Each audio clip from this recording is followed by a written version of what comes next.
दोस्तों, ये बात है रेलवे स्टेशन शिवपुर की, जो रात के समय से हमेशा अलग महसूस होता रहा है। लेकिन प्लेटफॉर्म नंबर 3 की बात ही कुछ और थी।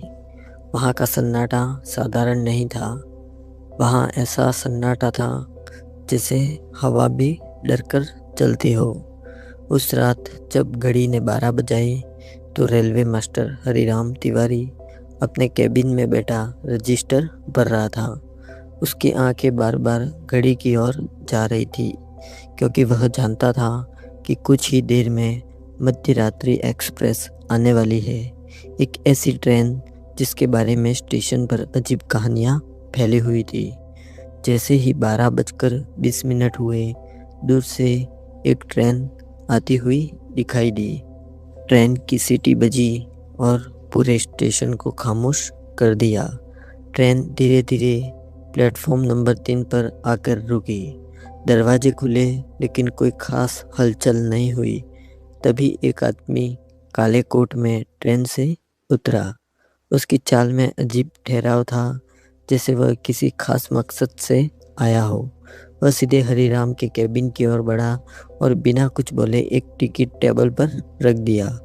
हरिराम ने टिकट उठाया और जैसे ही उसने तारीख देखी, उसका चेहरा पीला पड़ गया। टिकट 5 साल पुराना था।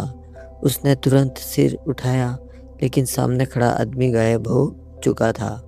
प्लेटफॉर्म खाली था, जैसे वहाँ कभी कोई आया ही न हो। उस रात हरिराम की नींद गायब हो गई। अगली सुबह प्लेटफॉर्म नंबर 3 के पास एक लाश मिली। जब हरिराम ने चेहरा देखा तो वह सन्न रह गया। वो वही आदमी था जो रात को ट्रेन से उतरकर उसके पास आया था। पोस्टमार्टम रिपोर्ट ने मामला और उलझा दिया। मौत 5 साल पहले हो चुकी थी। अब वह सिर्फ डर नहीं था, बल्कि एक ऐसा रहस्य बन चुका था जो समझ से परे था। पहली रात को मरा आदमी और रिपोर्ट 5 साल पुराने कैसे हो सकती है? मामला और भी उलझ गया था। इंस्पेक्टर राजीव सिंह को इस केस की जांच सौंपी गई। वह हर बात को तर्क से देखने वाला आदमी था, लेकिन इस केस ने उसे भी सोचने पर मजबूर कर दिया था।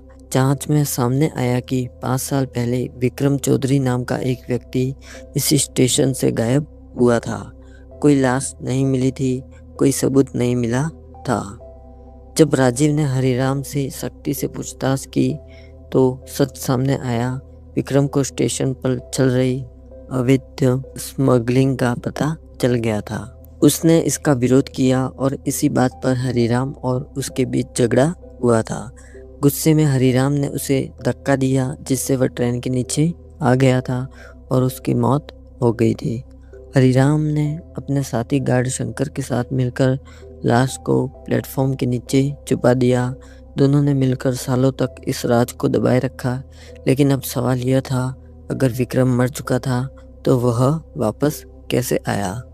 राजीव ने गहराई से जांच की और उसे एक नया सुराग मिला।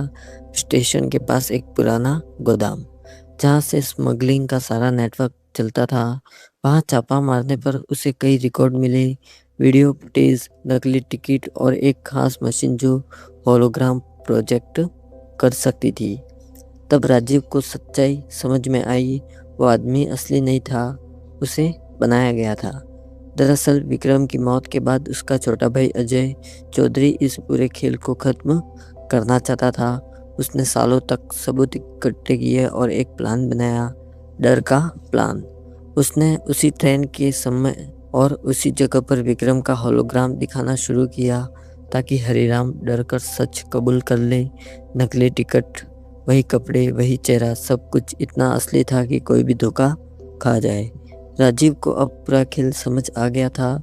उसने तय किया कि आज रात वह इस मामले का अंत करेगा। प्लेटफॉर्म नंबर 3 पर राजीव, हरिराम और अजय छिपकर मौजूद खड़े थे। जैसे ही 12:20 हुए, ट्रेन आई और वही काले कोट वाला आदमी फिर से दिखाई दिया। हरिराम डर के मारे कांपने लगा और जमीन पर गिरकर रोने लगा। राजीव ने तुरंत आवाज लगाई, अजय अब बाहर आ जाओ। खेल खत्म हो चुका है। कुछ सेकंड की खामोशी के बाद अंधेरे से एक आदमी बाहर आया। उसके चेहरे पर संतोष और गुस्से का मिश्रण था। उसने कहा, मैंने उसे डराकर सच बुलवाया ताकि वो बच न सके। राजीव ने उसे समझाया कि अब कानून अपना काम करेगा। हरिराम को गिरफ्तार कर लिया गया, लेकिन जैसे ही सब कुछ खत्म होता दिखा, अचानक एक अजीब घटना हुई। होलोग्राम बंद हो चुका था, प्रोजेक्टर भी ऑफ था, फिर भी वही काले कोट वाला आदमी प्लेटफॉर्म पर खड़ा था। इस बार उसकी मौजूदगी अलग थी। वह हल्की रोशनी में साफ दिख रहा था और उसकी आंखें सीधी अजय पर टिकी हुई थी। अजय का चेहरा डर से जम गया। ये कैसे हो सकता है? उसने कांपते हुए कहा। राजीव भी हैरान था। इस बार यह कोई मशीन नहीं। वह आदमी धीरे धीरे आगे बढ़ा और अजय के सामने रुक गया। उसकी आवाज़ भारी और ठंडी थी। सच को जगाने के लिए झूठ का सहारा लिया, लेकिन सच खुद ही आ गया। अजय पीछे हटने लगा, लेकिन उसके पैर जैसे जमीन से चिपक गए हों। अगले ही पल उस आदमी ने हरिराम की तरफ देखा। अब हिसाब पूरा होगा। अचानक तेज हवा चली और प्लेटफॉर्म की लाइटें बंद हो गई। कुछ सेकंड के अंधेरे और चीखों के बाद जब लाइट वापस आई तो हरिराम जमीन पर पड़ा था, मृत, और अजय इधर बेहोश पड़ा था। राजीव स्तब्ध खड़ा देख रहा था और काले कोट वाला आदमी गायब। जांच में पाया गया कि हरिराम की मौत दिल का दौरा पड़ने से हुई, लेकिन उसके चेहरे पर डर ऐसा था जैसे उसने मौत को सामने से देखा हो। अजय ने होश में आने के बाद सब कुछ बताया और सारे सबूतों के आधार पर स्मगलिंग का पूरा नेटवर्क उजागर किया। कई लोग गिरफ्तार किए। राजीव ने अपनी रिपोर्ट में साफ लिखा, विक्रम की मौत इंसानी अपराध थी, लेकिन उसका लौटना न्याय था। कुछ रहस्य ऐसे होते हैं जिन्हें पूरी तरह समझाया नहीं जा सकता, लेकिन शिवपुर स्टेशन पर अब प्लेटफॉर्म नंबर 3 पर कोई डर नहीं था, क्योंकि वहां अब सन्नाटा नहीं, न्याय था। दोस्तों, अब शिवपुर स्टेशन पर कोई सन्नाटा नहीं, वहां एक आज़ादी थी।